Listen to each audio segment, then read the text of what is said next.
त्योहारों का सीजन आते ही आपके घरों में मिठाइयों की मिठास घुलने लगती है, लेकिन क्या आप जानते हैं कि इसी मिठास की आड़ में आपकी थाली तक धीमा जहर पहुंचाया जा रहा है। जी हाँ, जिसे आप बड़े चाव से मावा या खोया समझकर खा रहे हैं, वह असल में चंद मुनाफाखोरों की फैक्ट्री में तैयार किया हुआ मौत का सफेद सामान है। आज की पड़ताल में हम पर्दाफाश करने जा रहे हैं उस काले मिलावटी जहर का जो बिहार तक पहुंचाया जा रहा है। कहानी शुरू होती है चंबल के अंचल यानी भिंड के गांवों से। यहाँ दूध, शक्कर और मिल्क पाउडर के नाम पर जहर घोला जा रहा है। वनस्पति घी और खतरनाक केमिकल्स को मिलाकर ऐसा मिलावटी मावा तैयार होता है जिसे देखकर असली नकली का फर्क कर पाना नामुमकिन हो जाए। हैरानी की बात तो यह है कि इस अवैध कारोबार के लिए बाकायदा ट्रेन के पूरे डिब्बे बुक किए जा रहे हैं। ग्वालियर रेलवे स्टेशन यह मावा पहुंचता है और एक्सप्रेस ट्रेनों के जरिए यह संदिग्ध माल बिहार की सीमाओं में खपाने के लिए भेज दिया जाता है। 200 से 250 रुपए प्रति किलो बिकने वाला यह मौत का सामान हर रोज लगभग 20 क्विंटल यानी 50-50 किलो की करीब 40 डली बोरियों में भेजकर दूसरे राज्यों में भेजा जा रहा है। इस पूरे खेल का सबसे चिंताजनक पहलू यह है कि जनता की सेहत से खिलवाड़ करने वाले इस बड़े सिंडिकेट के आगे जिम्मेदार विभाग पूरी तरह बेबस या यूं कहें कि आंखें मूंदे बैठा है। त्योहारों के आते ही ताबड़तोड़ कार्यवाही के दावे खोखले साबित हो रहे हैं। खाद्य एवं औषधि प्रशासन इस अवैध पार्सल ट्रैफिक को देखकर भी अनजान बना हुआ है। कमर्शियल ट्रांसपोर्ट के इस खेल में राज्य जीएसटी विभाग भी गहरी नींद में है।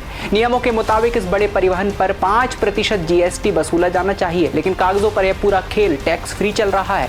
जेबें सिर्फ तस्करों की भर रही हैं और बदनामी का दाग ग्वालियर और चंबल के माथे पर लग रहा है। अक्सर कहा जाता है कि अधिकारी चाहे तो क्या नहीं हो सकता। इन दिनों मध्य प्रदेश के प्रशासनिक गलियारों में महाराष्ट्र के कमिश्नर डॉक्टर तुकाराम मुंडे के कड़े एक्शन यानी तुकाराम इफेक्ट की खूब चर्चा है। मध्य प्रदेश में भी खाद्य व औषधि प्रशासन ने मिलावटखोरों के खिलाफ एक बड़ा अभियान छेड़ा है।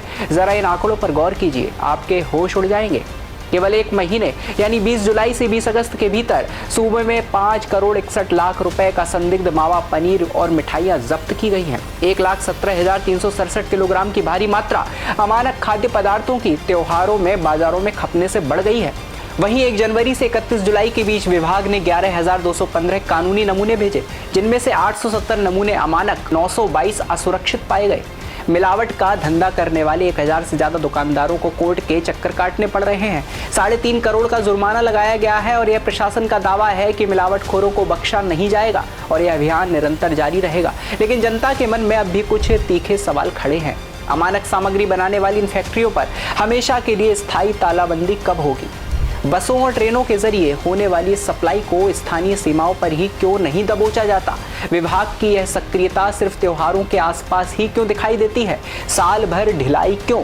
लोगों की जिंदगी से खेलने वाले सिंडिकेट का रासुका यानी राष्ट्रीय सुरक्षा कानून एनएसए लगाकर तीखी प्रतिक्रिया क्यों नहीं की जाती? इसको जड़ से खत्म क्यों नहीं किया जाता? सिस्टम अपनी कार्यवाही कर रहा है, अधिकारी अपनी टीम भेज रहे हैं, लेकिन जब तक यह तंत्र पूरी तरह साफ नहीं होगा तब तक त्योहारों में सावधान रहना हमारी और आपकी जिम्मेदारी होगी। जब भी बाजार से मावा या पनीर खरीदें तो याद रखें कि चंद रुपयों की बचत या लापरवाही आपके परिवार की थाली में धीमा जहर परोस रही है और यह जहर सिर्फ आपके राज्य या शहर तक नहीं बल्कि आपके राज्य या शहर से दूसरे राज्यों में भी यानी देश के अंदर बांटा जा रहा है। तो सतर्क रहिए, सावधान रहिए।